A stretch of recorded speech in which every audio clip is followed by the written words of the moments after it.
Aula Paviliun Api. Penatua keempat berjalan perlahan dari luar. Di depannya, mata Feng Rou gelisah, dan dia sepertinya menyalahkan dirinya sendiri karena tidak bisa menunda waktu. Namun, ketika dua orang memasuki Aula Huoge, mereka menemukan bahwa Feng Duosue sedang duduk di atas aula besar dan berbicara dengan Qin Yichen, yang telah mengendalikan ototnya dan pindah kembali ke Cao Cao Chen. Penampilan.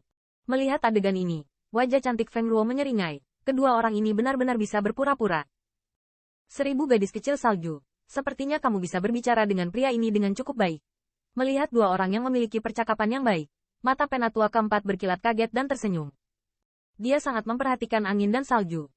Ketika tidak ada orang luar secara normal, dia lebih menyukai yang terakhir.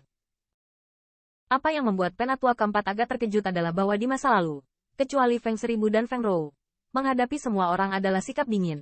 Dia jelas tidak menyangka bahwa pria Cao Cao Chen benar-benar dapat membuat orang suci memperlakukan satu sama lain seperti ini. Tentu saja, penatua keempat tidak terlalu banyak berpikir.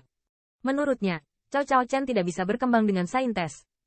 Lagi pula, identitas yang terakhir berbeda dengan langit dan bumi dibandingkan dengan Mo Yue, bahkan tidak berpikir tentang Phoenix Clan saintes. Dia orang yang menarik. Feng Seribu Salju terkekeh, dan menatap Qin Yichen diam-diam ketika tetua keempat tidak menyadarinya. Nah, sudah waktunya untuk pergi. Penatua keempat tidak memperhatikan gerakan kecil angin dan salju. Dia memandang Qin Yichen dengan ekspresi takjub dan berkata, sangat cepat. Mendengar ini, Qin Yichen membisikkan kehilangan cahaya di matanya. Faktanya, dia juga tahu bahwa dia tidak bisa menghabiskan waktu dengan Feng Seribu dan Snow. Tetapi waktu mereka bersama terlalu singkat, yang membuatnya sangat enggan. Anakmu belum puas. Melihat ini, penatua keempat tidak bisa menahan sudut mulutnya berkedut.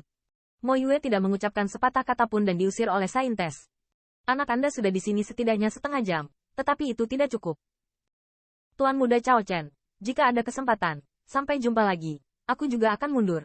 Melihat hilangnya warna di mata Qin Yichen, angin dan salju juga menyusahkan, tetapi dia juga tahu bahwa yang terakhir memiliki misi yang harus diselesaikan, dan dia sendiri tidak ingin menjadi paket yang terakhir. Dan, jika Qin Yichen tetap di sini, itu akan membuat barang antik tua Phoenix Clan meragukannya. Alih-alih menunggu dengan tenang, dia percaya bahwa lain kali dia ingin bertemu dengannya, dia akan menjadi lebih kuat. Mungkin, ketika saatnya tiba, dia punya modal untuk dibawa pergi. Santo, sampai jumpa lain kali. Qin Yichen memiringkan kepalanya dan melihat angin dan salju di tempat pertama. Hati-hati di jalan. Angin 1000 salju sedikit tersenyum. Jalan.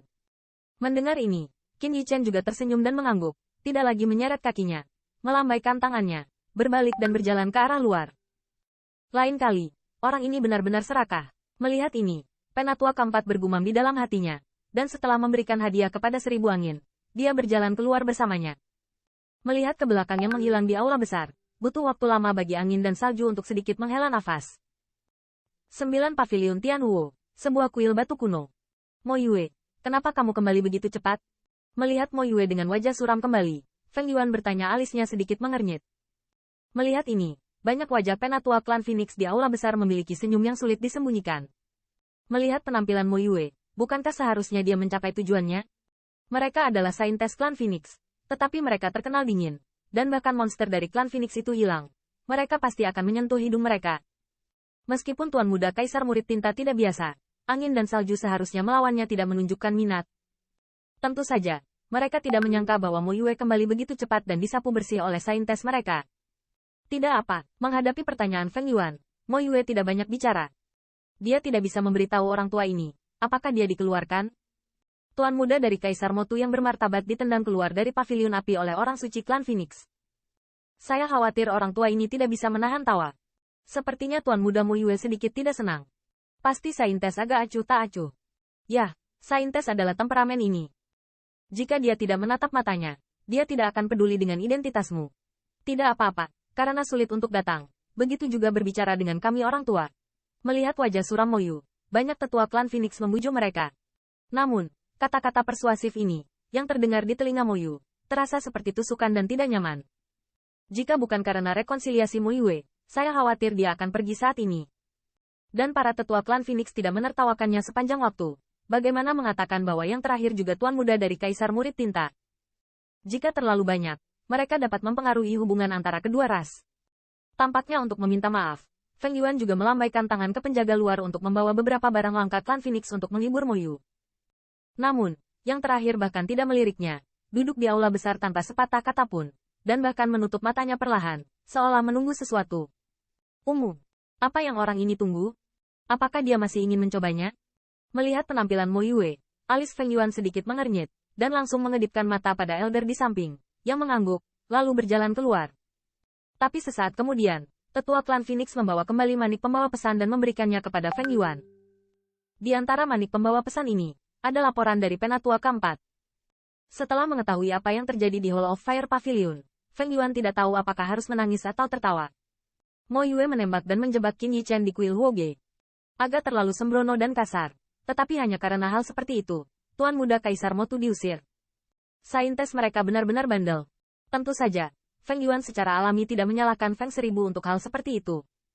Yang terakhir memiliki sikap sedemikian rupa sehingga dia terlambat untuk bahagia.